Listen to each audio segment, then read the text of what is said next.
let's look at ionic bonds, in particular focusing on organic molecules that have ionic bonds. So an ionic bond can happen when the difference in electronegativity is large between two elements in a bond.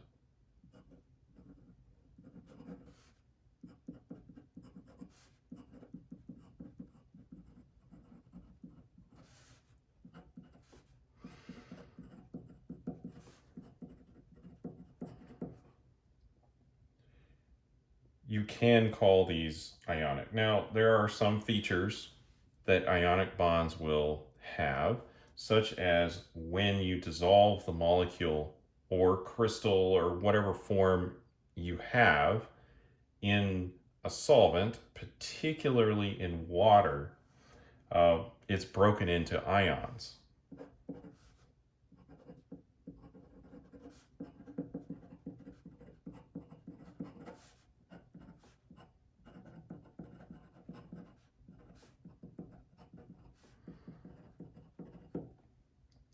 This shouldn't be a huge surprise. Most of us have studied general chemistry or looked at this concept, and we're familiar with things like sodium chloride, which has ionic bonding. And in that case, it would be a crystal, and when it dissolves into water, it breaks apart into sodium and chloride ions. And you'll know that ionic bonding is very common for metals bonded to nonmetals.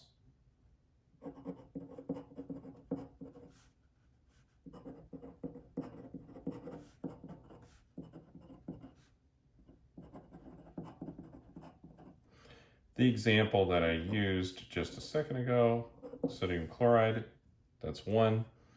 Another one would be, say, calcium hydroxide, right? It's a metal bonded to some nonmetals. Metal, nonmetal. This can also happen for nonmetals only, though, particularly when we start getting into some of our organic examples, although we do see organic examples with metals as well.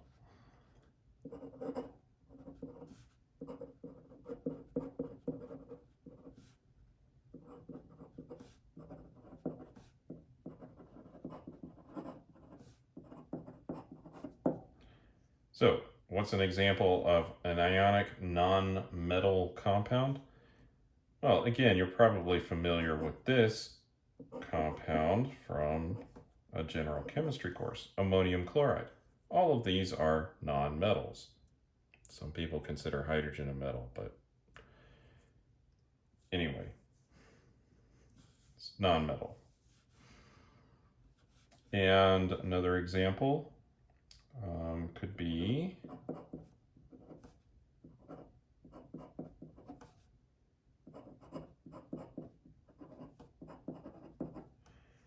and this molecule here is also nitrogen based for the ionic portion, and this would be ethyl ammonium bromide.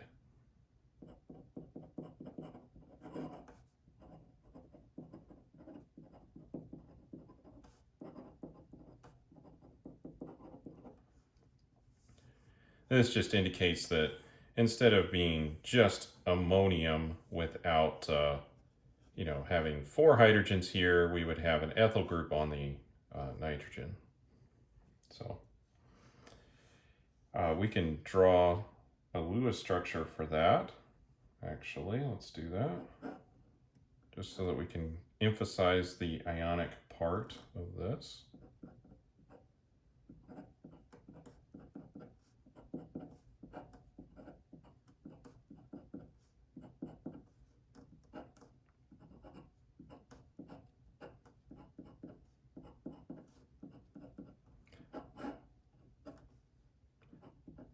Now, this part of the molecule is the positively charged portion.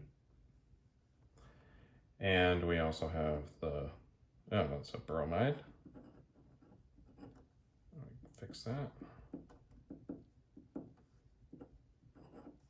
Negative charge on the bromine. And so if you can find an appropriate solvent to dissolve this in, it should break apart into these two components. I think this should be water soluble. Let's go to another example. This one will contain a metal. So if we have potassium, and then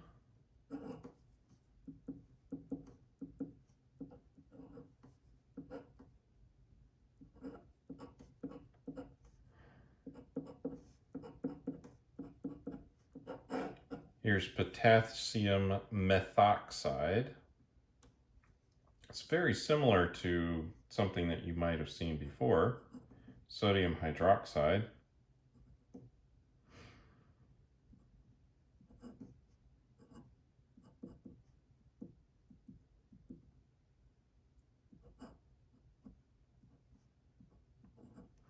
And indeed, this is also a good base. Actually, it's a really good base.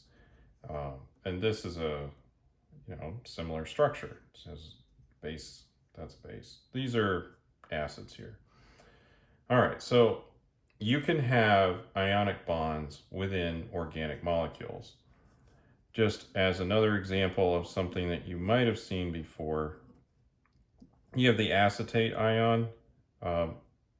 You don't just have this on its own. You might have seen sodium acetate, for example. That's another type of ionic bond that you'll encounter quite a bit in an organic molecule.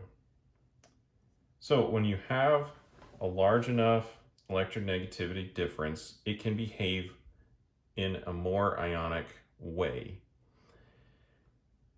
I say more ionic because, strictly speaking, there are still sharing of electrons. It starts to get a little bit messy when you really dive into it. So that's why a lot of times we just don't worry about that kind of thing and just go with, well, these all act very similar. They break apart when they dissolve. They have large differences in electronegativity. There's a lot of similar features for these. And so we just kind of go with that. So that's a little bit about ionic bonding within organic molecules. And we'll see you in the next video.